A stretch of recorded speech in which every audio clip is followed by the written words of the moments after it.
রাধে রাধে বন্ধুরা, হরে কৃষ্ণ। আশা করছি সবাই খুবই ভালো আছেন। আমি গোপাল সন্ধ্যের কৃপাতে আপনাদের আশীর্বাদে খুব ভালো আছি। আর রাধাষ্টমীর অনেক শুভেচ্ছা। আপনারা কারা কারা রাধাষ্টমী পালন করছেন অবশ্যই কমেন্টসে জানাবেন। আর রাধাষ্টমী কীভাবে পালন করবেন সে বিষয়ে আপনাদেরকে আমি কিছু বলতে চাই। তো যদি ভুল হয়ে থাকে তো দয়া করে আমাকে ক্ষমা করে দেবেন। রাধাষ্টমীর দিন সকাল সকাল ঘুম থেকে উঠে স্নান সেরে পুজো হওয়ার আগে পর্যন্ত নির্জল উপবাস রাখতে হবে। এছাড়া রাধারানীকে পঞ্চামৃত স্নান করাতে হবে।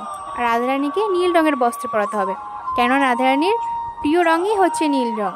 আর রাধারানীর প্রিয় ফুল হচ্ছে কাঠগোলাপ আর পদ্ম। আর রাধারানীর প্রিয় ফল হচ্ছে বকরা আলু। আর সেই দিন রাধারানীকে খেতে দিতে হবে রাবড়ি বা আরবি তড়কা। এটা কিন্তু অবশ্যই খেতে দিতে হবে, কেন রাধারানীর এই দুটো খাবার প্রিয় খাবার।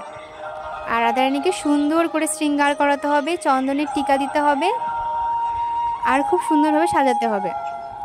এছাড়াও রাধাষ্টমীর দিনকে আপনি রাধারানীর 28টা নাম জপ করতে হবে। সেই 28টা নাম আমি আপনাদেরকে একটু বলে দিতে চাই।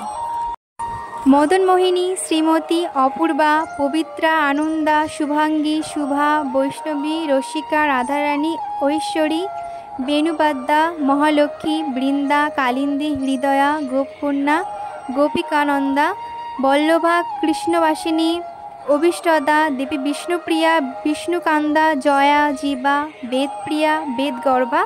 এছাড়া আপনি রাধারানীর নামও জপ করতে পারেন আর শ্রীকৃষ্ণের মন্ত্র জপ করতে পারেন। আর এই দেখো, বলতে বলতে আমার মা রাধারানীকে সবাইকে খাওয়াতে শুরু করে দিয়েছে আর আরতিও করা শুরু করে দিয়েছে। আর আজকে আমি সব গোপাল সোনাদেরকে রাধারানী সাজিয়েছি। তো তাদেরকে কেমন লাগছে অবশ্যই জানাবেন কিন্তু বন্ধুরা। আর আমার গোপাল সোনাদেরকে কেমন লাগছে সেটা কিন্তু অবশ্যই জানাবেন। আর দেখো, আমি লাইটটা এবার বন্ধ করে দিয়েছি। এবার আমি আমার গোপাল সোনার মুখটা দেখেই আমার গায়ে কাঁটা দিয়ে উঠছে। তো আজকে ভিডিওটা কেমন হয়েছে কমেন্টসে অবশ্যই জানাবেন। রাধে রাধে, হরে কৃষ্ণ।